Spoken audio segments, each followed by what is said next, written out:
మిత్రులందరికీ నా నమస్కారాలు.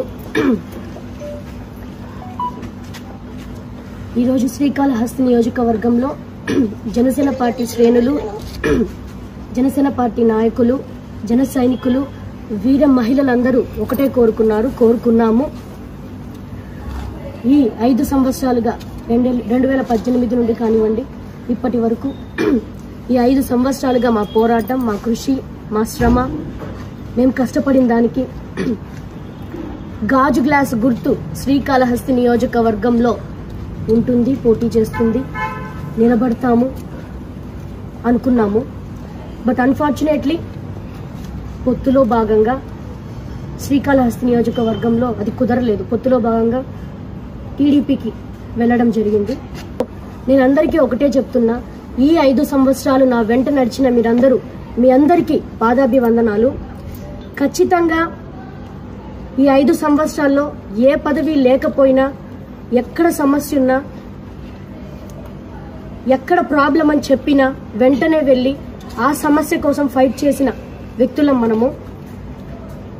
ఇంకా ఈ 5 సంవత్సరాలు కూడా ఎటువంటి పదవి లేకపోయినా మీ అందరి కోసం నేను నిలబడతాను, కష్టపడతాను. మీ అందరికీ ఒకటే చెప్తున్నా, ఆవేదన చెందొద్దండి, బాధపడొద్దండి, దిగులుగా ఉండొద్దండి. ఈ 5 సంవత్సరాలు మనం ఇంకా గట్టిగా పోరాడదాం. సమస్య ఎక్కడుంటే శ్రీకాళహస్తి నియోజకవర్గంలో వినుతా కోట మనమంతా అక్కడ నిలబడతాం, ఉంటాం. ఖచ్చితంగా అది చెప్తున్నాను. శ్రీకాళహస్తి నియోజకవర్గంలో ఎప్పటికైనా కొంతమంది అనుకుంటున్నారు, ఏదో వీళ్ళని బెదిరిస్తే లేదా వీళ్ళ మీద బురద చల్లితే ఇక్కడ నుంచి వెళ్ళిపోతారేమో, ఇక్కడ ఉండరేమో, ఇక్కడ నుంచి తరిమేద్దాం, మన లైన్ క్లియర్ అవుతుందని కొంతమంది అనుకుంటున్నారు. ఖచ్చితంగా చెప్తున్నా మీ అందరికీ, ఏమీ అధికారం లేనప్పుడే, 15 రోజులు జైల్లో ఉన్నప్పుడే, ఇక్కడ నాతో ఎవరు లేనప్పుడే, నా ఫ్యామిలీ, మా అమ్మ నాన్న అందరినీ దూరం చేసినప్పుడే, అందరినీ హింసిస్తున్నప్పుడే నేను ఒక్కటే కోర్టులో కూర్చున్నాను. ఇక్కడ పక్కన కోర్టులో రాత్రి 11:30 వరకు. అందరికీ చెప్తున్నా, ఎవరైతే ఈ కుళ్ళు రాజకీయాలు, చీప్ ట్రిక్స్, పాలిటిక్స్ చేయాలనుకుంటున్నారో, శ్రీకాళహస్తి అంటేనే మాటలతో రాజకీయాలు జరిగిపోతాయి, ఇన్నాళ్ళు జరిగాయి, ఇంకా జరిగిద్దాం అనుకుంటున్నారు. ఖచ్చితంగా చెప్తున్నా, ఎప్పటికైనా శ్రీకాళహస్తి నియోజకవర్గంలో వినుతా కోట ఎటువంటి పదవి లేకపోయినా ప్రజలకి సమస్య అంటే అక్కడ నిలబడతాను. మీ అందరికీ భరోసా ఇస్తున్నాను. వీర మహిళలకి, నా కోసం ఇంతమంది, ప్రతి గడప, ప్రతి అడుగు నాతో నడిచిన ప్రతి ఒక్క మహిళకి చెప్తున్నాను, మీ వెంట నేను ఉంటాను తప్పకుండా.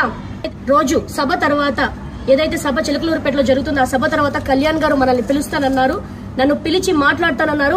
ఎటువంటి భరోసా మనకిస్తారో, మీ అందరికీ నేను ఎటువంటి భరోసా ఇవ్వాలో నేను మాట్లాడతాను. ఖచ్చితంగా ఎక్కడ తగ్గనివ్వను. కళ్యాణ్ గారితో మాట్లాడాక పార్టీ నాయకుల్ని, వీర మహిళని, జన సైనికులందరినీ పిలిచి మా కార్యాచరణ చెప్పి మీ ముందుకు తీసుకొస్తాము. 14th రిలీజ్ అయింది అనుకుంటా ఈ ఉమ్మడి అభ్యర్థి అనేది.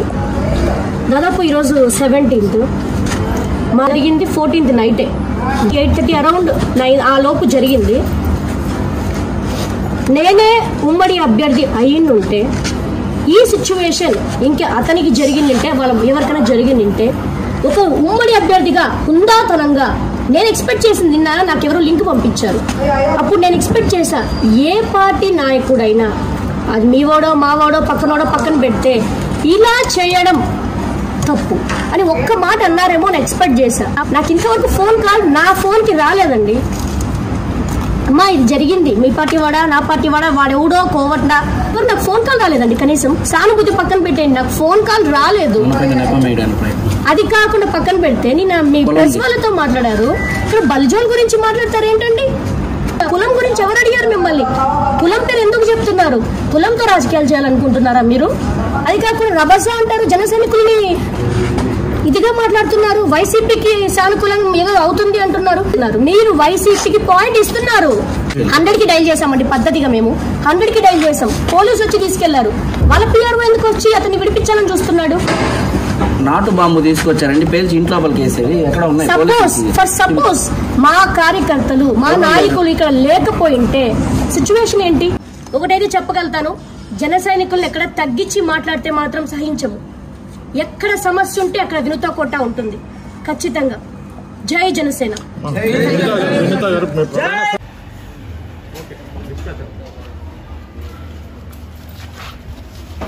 జై జనసేన